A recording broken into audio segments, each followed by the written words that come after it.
Hello friends, എല്ലാവർക്കും നമസ്കാരം. ഇന്ന് ഞാൻ വന്നിരിക്കുന്നത് +1 ബയോളജിയിലെ റെസ്പിറേഷൻ ഇൻ പ്ലാന്റ്സ് എന്ന ചാപ്റ്ററിലെ ഒരു ചെറിയ ടോപ്പിക്കുമായാണ്. ടോപ്പിക്കിന്റെ പേര് ഗ്ലൈക്കോളിസിസ്. ഈ ടോപ്പിക്കിലെ മാക്സിമം ക്വസ്റ്റ്യൻസ് ആണ് ഇന്ന് ഡിസ്കസ് ചെയ്യുന്നത്. What is glycolysis? It is otherwise called EMP pathway.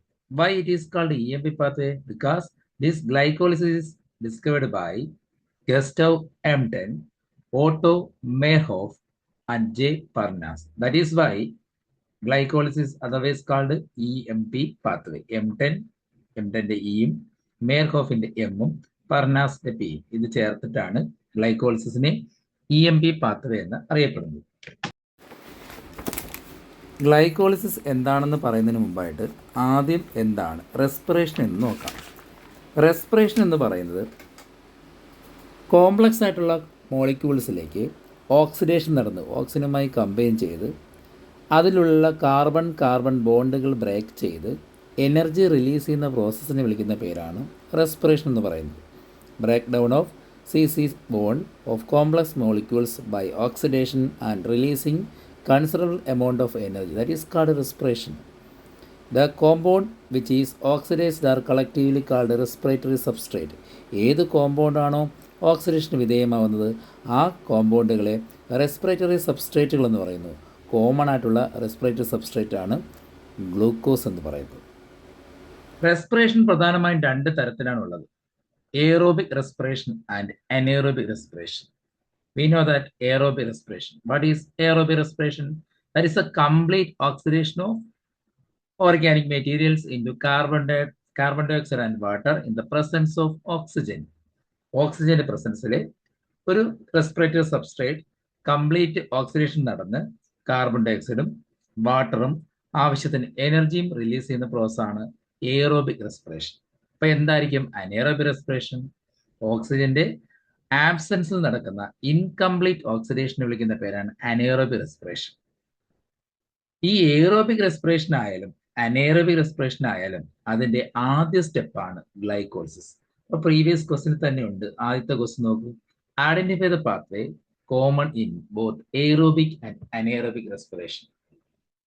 ഇത് പലതവണ പരീക്ഷയ്ക്ക് ചോദിക്കുന്ന വൺ വേർഡ് ക്വസ്റ്റ്യൻ ആയിട്ടും റിപ്പീറ്റ് ചെയ്ത് ചോദിക്കുന്ന ഒരു ക്വസ്റ്റ്യൻ കൂടിയാണ്. അല്ലെങ്കിൽ which pathway is common in both aerobic and anaerobic respiration? Answer glycolysis. So what is glycolysis? അതാണ് അടുത്ത ക്വസ്റ്റ്യൻ. കണ്ടോ, ഡിഫൈൻ ദ പാത്വേ. അതും റിപ്പീറ്റ് ആയിട്ട് പലതവണ ചോദിച്ചിട്ടിരിക്കുന്ന ക്വസ്റ്റ്യൻ ആണ്. Define the pathway. So what is glycolysis നോക്കാം. That is A break down of glucose into pyruvic acid. അതായത് എയറോബിക് റെസ്പിറേഷൻ ആയാലും അനേറോബിക് റെസ്പിറേഷൻ ആയാലും നമ്മുടെ സെല്ലുകളിൽ എത്തിച്ചേരുന്ന ഗ്ലൂക്കോസ് മോളിക്യൂൾ ബ്രേക്ക് ഡൗൺ നടന്നു അത് സിംപ്ലസ്റ്റ് മോളിക്യൂളായ പൈറുവിക് ആസിഡ് ആയിട്ട് മാറും.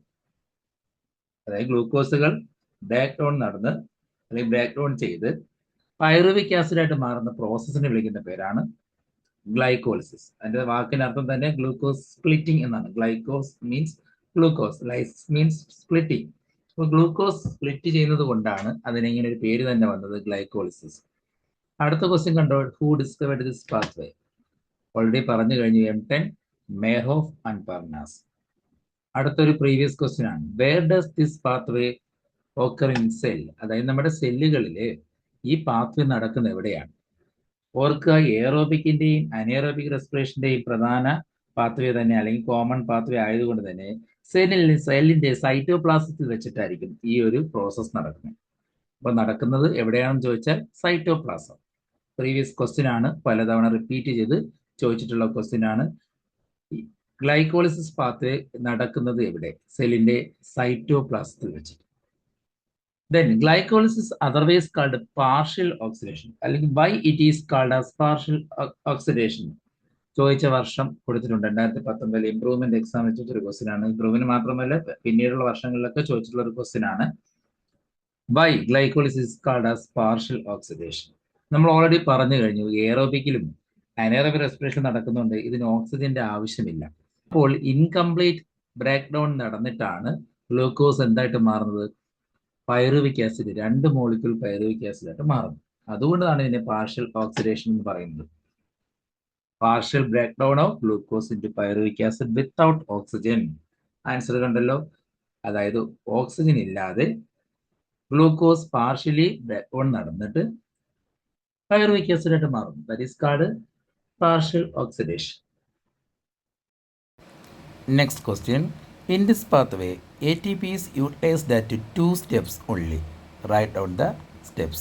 2020 മോഡൽ എക്സാമിന് ചോദിച്ചൊരു ക്വസ്റ്റ്യൻ ആണിത്. ഈ പാത്വേയിൽ 2 സ്ഥലങ്ങളിൽ ATP യൂസ് ചെയ്യുന്നുണ്ട്. എവിടെയൊക്കെയാണ്? അപ്പം അതിന് മുമ്പായിട്ട് നമുക്ക് ആ കൺവേർഷൻ നോക്കാം. ഗ്ലൂക്കോസ് എന്നൊരു 6 കാർബൺ മോളിക്യൂൾ അല്ലേ? ആ ഒരു മോളിക്യൂൾ ഗ്ലൂക്കോസ് ഫോസ്ഫോ റിലേഷൻ നടന്നിട്ട് ഗ്ലൂക്കോസിസ് ഫോസ്ഫേറ്റ് ആയിട്ട് മാറും. ഫോസ്ഫേറ്റ് റിലേഷൻ എന്ന് വെച്ചാൽ എന്തായിരിക്കും? ഫോസ്ഫേറ്റ് ആഡ് ചെയ്യുക അല്ലേ? ഫോസ്ഫേറ്റ് ആഡ് ചെയ്യുന്നു. ഗ്ലൂക്കോസിന്റെ 6ാമത്തെ കാർബണിലേക്ക് ഫോസ്ഫേറ്റ് ആഡ് ചെയ്യുന്നു. അതായത് ഓൾറെഡി ATPയിൽ ATPയുടെ ഫുൾ ഫോം നമുക്കറിയാം, അഡിനോസിൻ ട്രൈ ഫോസ്ഫേറ്റ് എന്നാണ്. ആ അഡിനോസിൻ ട്രൈ ഫോസ്ഫേറ്റിൽ നിന്നും ഫോസ്ഫേറ്റ് മോളിക്യൂൾ, ഒരു ഫോസ്ഫേറ്റ് മോളിക്യൂൾ ഗ്ലൂക്കോസിന്റെ 6 കാർബണിലേക്ക് ആഡ് ചെയ്യുന്നു. അങ്ങനെ ഗ്ലൂക്കോസിസ് ഫോസ്ഫേറ്റ് ഉണ്ടാകുന്നു. അപ്പോൾ ATP എന്തായിട്ട് മാറുന്നു? ADP ആയിട്ട് മാറുന്നു. ഫ്ലോ ചാർട്ട് ഒന്ന് ശ്രദ്ധിക്കുക. ATPയിലുള്ള ഒരു ഫോസ്ഫേറ്റ് ഗ്ലൂക്കോസിന്റെ 6ാമത്തെ കാർബണിലേക്ക് ആഡ് ചെയ്യുമ്പോൾ ഗ്ലൂക്കോസിസ് ഫോസ്ഫേറ്റ് ഉണ്ടാകുന്നു. തൽഫലമായിട്ട് ATP കൺവേർട്ട് ചെയ്ത് ADP ആയിട്ട് മാറുന്നു. ഈ ഒരു ഘട്ടത്തിൽ ATP യൂട്ടിലൈസ് ചെയ്യാണ്, എനർജി അങ്ങോട്ട് യൂട്ടിലൈസ് ചെയ്യാണ് അല്ലേ? ഒരു സ്റ്റെപ്പിന്റെ ആൻസർ ആയി കഴിഞ്ഞു. രണ്ടാമത് നോക്കാം. ഗ്ലൂക്കോസിസ് ഫോസ്ഫേറ്റ് അത് സ്ട്രക്ചറിൽ ചെറിയ വേരിയേഷൻ ഉള്ള ഫ്രക്ടോസിസ് ഫോസ്ഫേറ്റ് ആയിട്ട് മാറും. അതും ഒരു മോളിക്യൂളാണ് ഉണ്ടാവുന്നത്. ദെൻ ഫ്രക്ടോസിസ് ഫോസ്ഫേറ്റ് വീണ്ടും ഫോസ്ഫോറിലേഷൻ നടന്ന് ഫോസ്ഫേറ്റ് ആഡ് ചെയ്ത് ഫ്രക്ടോസ് 1,6 ബൈ ഫോസ്ഫേറ്റ് ആയിട്ട് മാറുന്നു. അവിടെ ഫ്രക്ടോസിന്റെ 1ാമത്തെ കാർബണിലാണ് ഇപ്പോൾ ഫോസ്ഫേറ്റ് ആഡ് ചെയ്തിരിക്കുന്നത്. അതുകൊണ്ടാണ് 1,6 ബൈ ഫോസ്ഫേറ്റ് എന്നറിയപ്പെടുന്നത്. അപ്പോഴും ATPയിൽ നിന്നാണ് ഫോസ്ഫേറ്റ് എടുത്തത്. അതുകൊണ്ട് ATP എന്തായിട്ട് മാറി? ADP ആയിട്ട് മാറി. അപ്പൊ നോക്കുക, ഇവിടെ ഈ 2 ഘട്ടങ്ങളിൽ ATP യൂട്ടിലൈസേഷൻ ആണ് നടന്നിരിക്കുന്നത്. ഈ ATP കൺസ്യൂം ചെയ്തിരിക്കുകയാണ്. അപ്പൊ അത് തന്നെയാണ് നമ്മുടെ ആൻസറും. നോക്കുക, conversion of glucose into glucose six phosphate.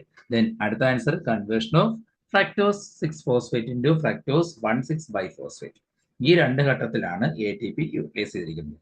2020 model question ചോദിച്ചിട്ടുള്ള ക്വസ്റ്റ്യൻ ആണിത്. നെക്സ്റ്റ് ക്വസ്റ്റ്യൻ നോക്കാം. Name the enzyme responsible for the conversion of glucose into glucose six phosphate. 2023 മാർച്ചിലെ എക്സാമിന് ചോദിച്ച ക്വസ്റ്റ്യൻ ആണ്. ഗ്ലൂക്കോസിസ് ഫോസ്ഫേറ്റ് ആവാൻ സഹായിച്ച എൻസൈമിന്റെ പേര് ഹെക്സോകൈനേസ്. ഹെക്സോകൈനേസ് എന്ന എൻസൈമിന്റെ സഹായത്തിലാണ് ഗ്ലൂക്കോസിസ് ഫോസ്ഫേറ്റ് ആയിട്ട് മാറുന്നത്. ഇനി നമുക്ക് ആ പാത്വേയുടെ ബാക്കി കുറച്ച് കാര്യങ്ങൾ ഡിസ്കസ് ചെയ്തിട്ട് പ്രീവിയസ് ക്വസ്റ്റിലോട്ട് പോകാം. ഇപ്പോൾ ഫ്രക്ടോസ് 1,6 ബൈ ഫോസ്ഫേറ്റ് ഒരായി നിൽക്കുന്നു. ഗ്ലൂക്കോസിസ് ഫോസ്ഫേറ്റ് ആയി, ദെൻ ഫ്രക്ടോസിസ് ഫോസ്ഫേറ്റ് ആയി, ഫ്രക്ടോസ് 1,6 ബൈ ഫോസ്ഫേറ്റ് ആയി.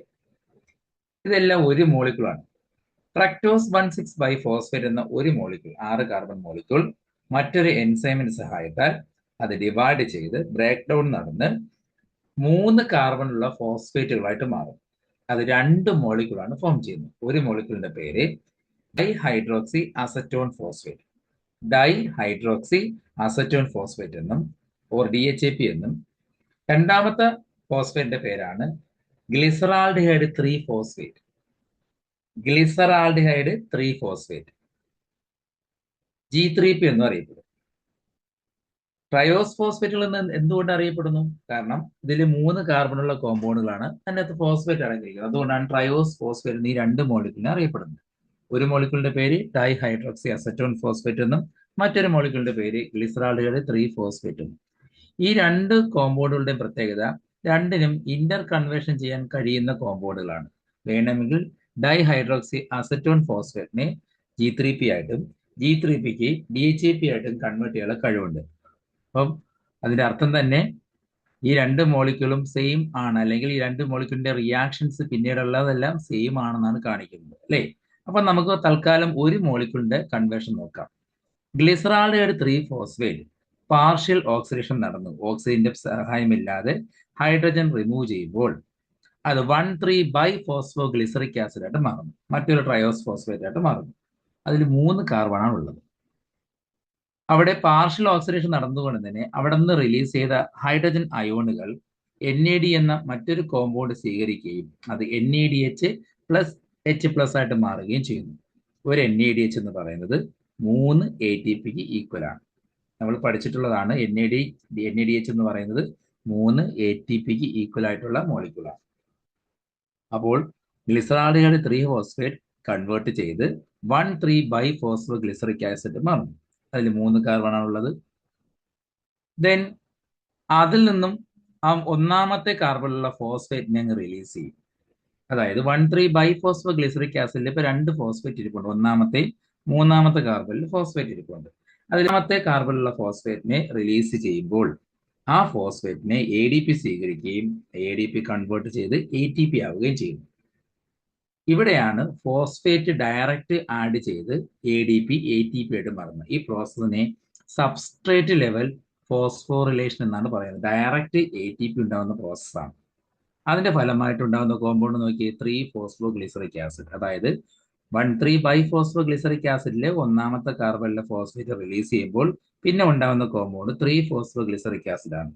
തൽഫലമായിട്ട് റിലീസ് ചെയ്ത ഫോസ്ഫേറ്റ് ADP സ്വീകരിച്ച് ATP ആയിട്ട് മാറും. ദെൻ 3-ഫോസ്ഫോഗ്ലിസറിക് ആസിഡ് കൺവേർട്ട് ചെയ്ത് 2-ഫോസ്ഫോഗ്ലിസറിക് ആസിഡ് മാറുന്നു. ഈ ഓരോ കൺവേർഷനും സഹായിക്കുന്ന എൻസൈമുകളാണ്. തൽക്കാലം നമുക്കത് പഠിക്കാനില്ല. ദെൻ 2-ഫോസ്ഫോഗ്ലിസറിക് ആസിഡ് വാട്ടറുമായിട്ട് റിയാക്ട് ചെയ്ത് ഫോസ്ഫോ ഈനോൾ പൈറുവേറ്റ് എന്ന മറ്റൊരു 3 കാർബൺ കോമ്പൗണ്ട് ആയിട്ട് മാറും. ഫോസ്ഫോ ഈനോൾ പൈറുവേറ്റിലും ഫോസ്ഫേറ്റ് അടങ്ങിയിട്ടുണ്ട്. ആ ഫോസ്ഫേറ്റിനെ റിലീസ് ചെയ്യുമ്പോൾ അത് ADP സ്വീകരിക്കുകയും വീണ്ടും സബ്സ്ട്രേറ്റ് ലെവൽ ഫോസ്ഫേറ്റ് റിലേഷൻ നടക്കുകയും തൽഫലമായിട്ട് ATP ഉണ്ടാകുന്നു. പ്രോഡക്റ്റ് ആയിട്ട് ഉണ്ടാകുന്നത് പൈറുവിക് ആസിഡാണ്. ഫോസ്ഫോ ഈനോൾ പൈറുവേറ്റിൽ നിന്നും ഫോസ്ഫേറ്റ് റിലീസ് ചെയ്യുമ്പോൾ ഉണ്ടാകുന്ന final product pyruvic acid. Pyruvic acid 3 carbon കോമ്പൗണ്ടാണ്. ഇങ്ങനെ ഗ്ലൂക്കോസ് സ്പ്ലിറ്റ് ചെയ്ത് പൈറുവിക് ആസിഡ് മാറുന്ന ഈ പ്രോസസ്സിനെയാണ് ഗ്ലൈക്കോളിസിസ് എന്ന് പറയുന്നത്. ഓർക്കുക, ഒരു മോളിക്യൂൾ ഗ്ലൂക്കോസ് സ്പ്ലിറ്റ് ചെയ്യുമ്പോൾ 2 മോളിക്യൂൾ പൈറുവിക് ആസിഡ് ആണ് ഉണ്ടാകുന്നത്. എങ്ങനെയാണ് ഈ 2 മോളിക്യൂൾ ഉണ്ടായത്? നേരത്തെ പറഞ്ഞ DHAPയും ഇതേപോലെ കൺവേർട്ട് ചെയ്ത് പൈറുവിക് ആസിഡ് മാറുന്നുണ്ട്. അതാണ് ആ ചാർട്ടിൽ ആരോ മാർക്ക് കൊടുത്തിരിക്കുന്നത്. അപ്പോൾ ഡൈഹൈഡ്രോക്സി അസറ്റോൺ ഫോസ്ഫേറ്റും ഇതുപോലെ കൺവേർട്ട് ചെയ്ത് one three biphosphoglyceric acid, then three phosphoglyceric acid, then two phosphoglyceric acid, then phospho enol pyruvate, then pyruvic acid മാറുന്നു. അതുപോലെ G3P മാറുന്നുണ്ട്. ഇത് രണ്ടിനെയും ചേർത്തിട്ടാണ് 2 എന്ന് എല്ലായിടത്തും കൊടുത്തിരിക്കുന്നത്. കണ്ടോ, 1,3-ബൈഫോസ്ഫോഗ്ലിസറിക് ആസിഡിന്റെ ഫ്രണ്ടിൽ 2 എന്ന് കൊടുത്തിരിക്കുന്നത്. ശരിക്കും പറഞ്ഞാൽ 2 സ്ഥലങ്ങളിലും ഈ 2 മോളിക്യൂളും 3 കാർബൺ കോമ്പൗണ്ട് രണ്ടും ഇതേപോലെ കൺവേർട്ട് ചെയ്ത് പൈറുവിക് ആസിഡ് മാറുന്നുണ്ട്. അപ്പൊ എല്ലാം തന്നെ 2 മോളിക്യൂൾ വീതമായിരിക്കും പിന്നീട് അങ്ങോട്ട് ഉണ്ടാകുന്നത്. ഒരു മോളിക്യൂൾ ഗ്ലൂക്കോസ് കൺവേർട്ട് ചെയ്ത് 2 മോളിക്യൂൾ പൈറുവിക് ആസിഡ് ഉണ്ടാകുന്ന പ്രോസസ്സാണ് ഗ്ലൈക്കോളിസിസ്. അപ്പൊ നമുക്ക് അടുത്ത ക്വസ്റ്റ്യനിലോട്ട് പോകാം. Mention the 3 ways in which different cell handle pyruvic acid produced by this pathway. 2012 ചോദിച്ചൊരു ക്വസ്റ്റ്യൻ ആണ്. അതായത് നമ്മുടെ സെല്ലുകളിലെ പൈറുവിക് ആസിഡ് ഹാൻഡിൽ ചെയ്യുന്ന പ്രധാനപ്പെട്ട പാത്വേസ് ഏതൊക്കെയാണ്? ഏതൊക്കെ രീതിയിലാണ് പൈറുവിക് ആസിഡിന്റെ മെറ്റാബോളിസം നടക്കുന്നത്? ആൻസർ നോക്കാം. 1, നോർമൽ എയറോബിക് റെസ്പിറേഷൻ. വായുവിന്റെ പ്രസൻസിൽ, ഓക്സിജന്റെ പ്രസൻസിൽ നടക്കുന്ന റെസ്പിറേഷനിൽ ഇതുപോലെ ഗ്ലൂക്കോസ് കൺവേർട്ട് ചെയ്ത് പൈറുവിക് ആസിഡ് ആയിട്ട് മാറുന്നുണ്ട്. പിന്നെ നേരത്തെ പറഞ്ഞു ഈ ഒരു പ്രോസസ്സ് അനേറോബിക് റെസ്പിറേഷനിൽ നടക്കുന്നുണ്ട്. That is called fermentation. 2 തരം ഫെർമെന്റേഷൻ ഉള്ളത്. ഈസ്റ്റിൽ നടക്കുന്നത് ആൽക്കഹോളിക് ഫെർമെന്റേഷനും നമ്മുടെയൊക്കെ മസിൽ സെൽസിൽ നടക്കുന്നത് ലാക്റ്റിക് ആസിഡ് ഫെർമെന്റേഷനാണ്. അപ്പൊ ഈസ്റ്റിലായാലും, ഈസ്റ്റ് എന്നൊരു സെല്ലാണ്, അതുപോലെ മസിൽ സെൽസ്, ഇങ്ങനെ ഡിഫറെന്റ് സെല്ലുകളിലും അനേറോബിക് റെസ്പിറേഷൻ നടക്കുന്നുണ്ട്. അവിടെയും ആദ്യത്തെ പാത്വേ തന്നെയാണ് ഗ്ലൈക്കോളിസ് തന്നെയാണ്. അപ്പൊ അവിടെയും ഗ്ലൂക്കോസ് കൺവേർട്ട് ചെയ്യുന്നതായിട്ട് മാറുന്നുണ്ട്, പൈറുവിക് ആസിഡ് ആയിട്ട് മാറുന്നുണ്ട്. അപ്പോൾ എയറോബിക് റെസ്പിറേഷനിലും അതുപോലെ ലാക്റ്റിക് ആസിഡ് ഫെർമെന്റേഷനിലും ആൽക്കഹോളിക് ഫെർമെന്റേഷനിലും ഈ 3 രീതിയിലും പൈറുവിക് ആസിഡിനെ സെൽസ് എന്ത് ചെയ്യുന്നുണ്ട്? ഹാൻഡിൽ ചെയ്യുന്നുണ്ട്. ഇതൊരു പ്രീവിയസ് ക്വസ്റ്റ്യൻ ആണ്. Next previous question. Calculate the total number of ATP molecules directly synthesized in this pathway from 1 molecule of glucose. 2014 2018 ചോദിച്ച ക്വസ്റ്റ്യൻ ആണ്. അതായത് ഒരു മോളിക്യൂൾ ഗ്ലൂക്കോസ് ഡയറക്റ്റ്, അതായത് ബാക്ക്ഗ്രൗണ്ടിൽ നിന്ന് പൈറുവിക് ആസിഡ് മാറുമ്പോൾ ഇതിൽ നിന്നും ഡയറക്റ്റ് ആയിട്ട് ATP എത്ര മോളിക്യൂൾസ് ഉണ്ടാകുന്നു? ഓർക്കുക, NADH 3 ATPക്ക് ഈക്വൽ ആണെങ്കിലും ശരിക്കും ഡയറക്റ്റ് ATP ആയിട്ടല്ല ഉണ്ടാകുന്നത്, മറ്റൊരു മോളിക്യൂളിന്റെ രൂപത്തിലാണ് ഉണ്ടാകുന്നത്. പക്ഷെ ഇവിടെ ഡയറക്റ്റ് ATP ഉണ്ടായിരിക്കും. നമുക്ക് കാണാൻ കഴിയും 1,3-ബൈഫോസ്ഫോഗ്ലിസറിക് ആസിഡ് കൺവേർട്ട് ചെയ്യുമ്പോഴും ഫോസ്ഫോ ഈനോൾ പൈറുവേറ്റ് കൺവേർട്ട് ചെയ്യുമ്പോഴാണ് ഡയറക്റ്റ് ATP ഉണ്ടാകുന്നത്. അപ്പം നമുക്ക് നോക്കാം, ഒരു മോളിക്യൂൾ G3P കൺവേർട്ട് ചെയ്ത് പൈറുവിക് ആസിഡ് മാറുമ്പോൾ രണ്ട് സ്ഥലങ്ങളിൽ ATP ഉണ്ടാവുന്നുണ്ട് അല്ലേ? അപ്പൊ ആൻസർ രണ്ടാണോ വരുന്നത്? അല്ല. കാരണം ഇതേപോലെ DHAPയും കൺവേർട്ട് ചെയ്യുമ്പോൾ ഇതേപോലെ രണ്ട് ATP ഉണ്ടാകത്തില്ലേ? അപ്പോൾ രണ്ട് മോളിക്യൂൾ കൂടെ ചേർത്ത് 2 × 2 ടോട്ടൽ 4 ATP പറയാം. നമ്മളിപ്പോൾ ചാർട്ടിൽ കാണുന്നത് 2 ATP ആണ്. അതേപോലെ DHAPയിലും ഉണ്ടാകുന്നുണ്ട്. അതുകൊണ്ടല്ലേ 2 എടുത്തിരിക്കുന്നത്. അപ്പൊ ഉണ്ടാകുന്ന പ്രോഡക്റ്റ് എല്ലാം ഇരട്ടിയായിട്ട് സങ്കല്പിച്ചാൽ മതി. അപ്പൊ ATP 2 ATP ഉണ്ടാകുന്നുണ്ട്. ടോട്ടൽ എത്ര ATP ഉണ്ടാകുന്നുണ്ട്? 4 ATP. ഓർക്കുക, ഡയറക്റ്റ് ATP ഉണ്ടാകുന്ന എത്രയെന്ന് ചോദിച്ചാൽ 4 ATP ആണ്. അതായത് ഒരു മോളിക്യൂൾ ഗ്ലൂക്കോസ് കൺവേർട്ട് ചെയ്ത് 2 മോളിക്യൂൾ പൈറുവിക് ആസിഡ് മാറുമ്പോൾ 4 ATP. ഒരു മോളിക്യൂൾ പൈറുവിക് ആസിഡ് ഉണ്ടാകാന്ന് ചോദിക്കുകയാണെങ്കിൽ ആൻസർ 2 ആയിരിക്കും. 2 മോളിക്യൂൾ ഉണ്ടാകുമ്പോൾ ടോട്ടൽ 4 ATP ആണ് പ്രൊഡ്യൂസ് ചെയ്യുന്നത്.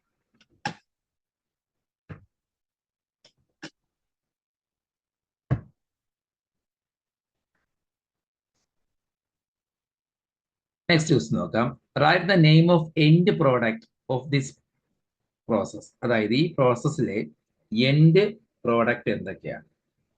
എൻഡ് പ്രോഡക്റ്റ് നമുക്കറിയാം, ഗ്ലൂക്കോസ് കൺവേർട്ട് എന്തായിട്ടാണ് മാറുന്നത്? പൈറുവിക് ആസിഡ് ആണ് മാറുന്നത്. എത്ര മോളിക്യൂൾ? 2 മോളിക്യൂൾ. അതിന് വേണമെങ്കിൽ ഒരു ക്വസ്റ്റ്യൻ ആയിട്ട് ചോദിക്കാം, പൈറുവിക് ആസിഡിലുള്ള കാർബണിന്റെ എണ്ണം എത്ര? 3 കാർബൺ. 3 കാർബൺ ആണുള്ളത്. പ്രീവിയസ് ക്വസ്റ്റ്യൻ ആയിട്ട് ചോദിച്ചിട്ടുള്ളതാണ് 2023-ലും 2023-ലും.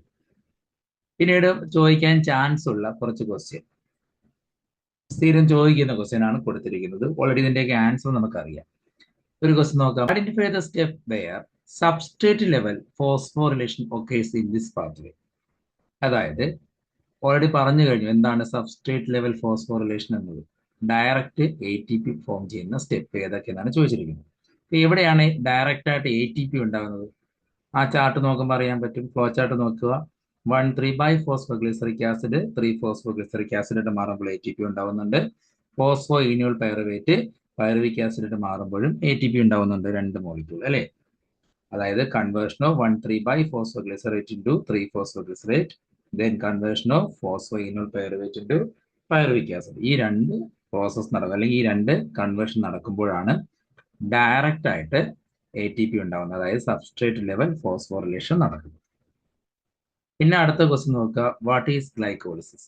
സ്ഥിരം ചോദിക്കുന്ന ക്വസ്റ്റ്യൻ ആണ്. അതിന്റെ അർത്ഥം നമ്മൾ ഓൾറെഡി പറഞ്ഞു, break down of glucose into pyruvic acid. Name the process which is common in both aerobic and anaerobic respiration.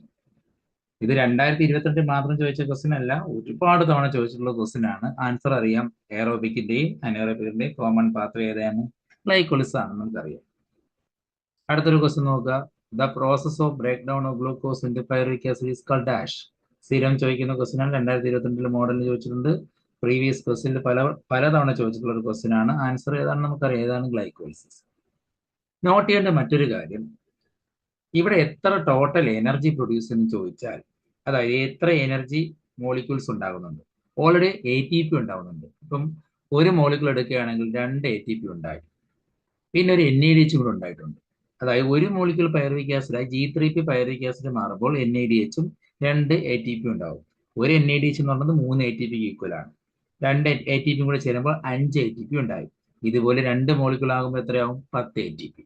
അതായത് DHAPയും കൺവേർട്ട് ചെയ്യുമ്പോൾ ഇതുപോലെ 5 ATP ഉണ്ടാവും. അങ്ങനെ ടോട്ടൽ 10 ATP ഉണ്ടാവും. ബട്ട് നെറ്റ് ഗെയിൻ എന്ന് പറയുന്നത് 8 ATP ആണ്. അതായത് ഈ പൈറുവിക് ആസിഡിന്റെ ഫർദർ ട്രാൻസ്പോർട്ടിന് വേണ്ടി 2 മോളിക്യൂൾ ATP യൂട്ടിലൈസ് ചെയ്യും. അപ്പോൾ ആ 2 പോയി കഴിയുമ്പോൾ ബാലൻസ് കിട്ടുന്നത് 8 ATP ആണ്. അതായത് ടോട്ടൽ 10 ATP 2 മോളിക്യൂളിൽ നിന്ന് കിട്ടുമെങ്കിലും അതിന് ട്രാൻസ്പോർട്ടിന് മറ്റു കാര്യങ്ങൾക്ക് വേണ്ടി 2 ATP യൂട്ടിലൈസ് ചെയ്യുമ്പോൾ നെറ്റ് ഗെയിൻ ബാലൻസ് വരുന്ന ATP 8 ATP ആയിരിക്കും. പല വർഷങ്ങളിൽ ചോദിച്ച മറ്റു ടൈപ്പിലുള്ള ക്വസ്റ്റ്യൻസ് ആണ്. അതായത് ഗ്ലൈക്കോളിസിന്റെ പാത്വേ ഫില്ല് ചെയ്യാനായിരിക്കും ചോദിക്കുന്നത്. നിങ്ങൾ കാണുന്നുണ്ടാവും, ഒരു 3 വർഷത്തെ ക്വസ്റ്റ്യൻ കൊടുത്തിട്ടുണ്ട്. വേറെയും ഉണ്ട്, ഞാൻ എല്ലാം ഉൾപ്പെടുത്തിയിട്ടില്ല. 2023 ഇംപ്രൂവ്മെന്റ് ക്വസ്റ്റ്യൻ നോക്കുക. അതിൻ്റെ അകത്ത് ഗ്ലൂക്കോസ് കഴിഞ്ഞിട്ട് A എന്നും പിന്നെ ഫ്രക്ടോസ് 6 ഫോസ്ഫേറ്റ് കഴിഞ്ഞിട്ട് B എന്നും കൊടുത്തിട്ടുണ്ട്. ദെൻ ലാസ്റ്റ് 2 ഭാഗത്ത് CD. അതിന്റെ ആൻസർ നമുക്ക് ആ പാത്വേ പഠിക്കുമ്പോൾ നമുക്ക് എഴുതാൻ പറ്റും. അടുത്ത ക്വസ്റ്റ്യനിലും കൊടുത്തിട്ടുണ്ട്, കണ്ടോ? A, അതുപോലെ B, C, D കൊടുത്തിട്ടുണ്ട്. നെക്സ്റ്റ് ക്വസ്റ്റ്യനിൽ എനിക്ക് തോന്നുന്ന 6 ഫില്ല് ചെയ്യാൻ ചോദിച്ചിട്ടുണ്ട്. 3 മാർക്കിന്റെ ക്വസ്റ്റ്യൻ ആയിരിക്കാം. A, B, C, D, E, F. ഇത് നമ്മൾ പാത്വേ നന്നായിട്ട് പഠിക്കുകയാണെങ്കിൽ ഇതുപോലെ ഫില്ല് ചെയ്യാനും ചോദിക്കും. നേരത്തെ ചോദിച്ചതിലുള്ള ക്വസ്റ്റ്യൻസും ചോദിക്കും. അപ്പോൾ മാക്സിമം ക്വസ്റ്റ്യൻസ് നമ്മുടെ ഗ്ലൈക്കോളിസുമായി ബന്ധപ്പെട്ട് നമ്മൾ ഡിസ്കസ് ചെയ്തിട്ടുണ്ട്. അപ്പോൾ ഗ്ലൈക്കോൾസ് ഞാൻ ഓട്ടിച്ചാണ് പറഞ്ഞത്. ഒന്നും കൂടെ നന്നായിട്ട് വായിച്ച് മനസ്സിലാക്കിയിട്ട് ഈ ക്വസ്റ്റ്യനും നിങ്ങൾ വർക്ക് ചെയ്യുകയാണെങ്കിൽ ഉറപ്പായിട്ടും ഗ്ലൈക്കോൾസിന്റെ ഏത് ക്വസ്റ്റ്യൻ ചോദിച്ചാലും നിങ്ങൾക്ക് ആൻസർ എഴുതാൻ പറ്റും, മാർക്ക് സ്കോർ ചെയ്യാനും പറ്റും. ഈ വീഡിയോയിലൂടെ ഗ്ലൈക്കോൾസ് എല്ലാവർക്കും മനസ്സിലായെന്ന് കരുതുന്നു. മാക്സിമം ക്വസ്റ്റ്യൻസ് വർക്ക് ചെയ്തിട്ടുണ്ട്. ഇത്രയും ക്വസ്റ്റ്യൻസ് നന്നായിട്ട് വർക്ക് ചെയ്ത് കഴിഞ്ഞാൽ ഉറപ്പായിട്ടും ഗ്ലൈക്കോൾസിന് എങ്ങനെ ചോദിച്ചാലും നിങ്ങൾക്ക് ആൻസർ ചെയ്യാൻ പറ്റും. അപ്പോൾ അടുത്ത ക്ലാസ്സിൽ നമുക്ക് മറ്റൊരു വീഡിയോ ആയിട്ട് കാണാം. എല്ലാവർക്കും നല്ലൊരു ദിവസം നേരുന്നു. Wish you all the best.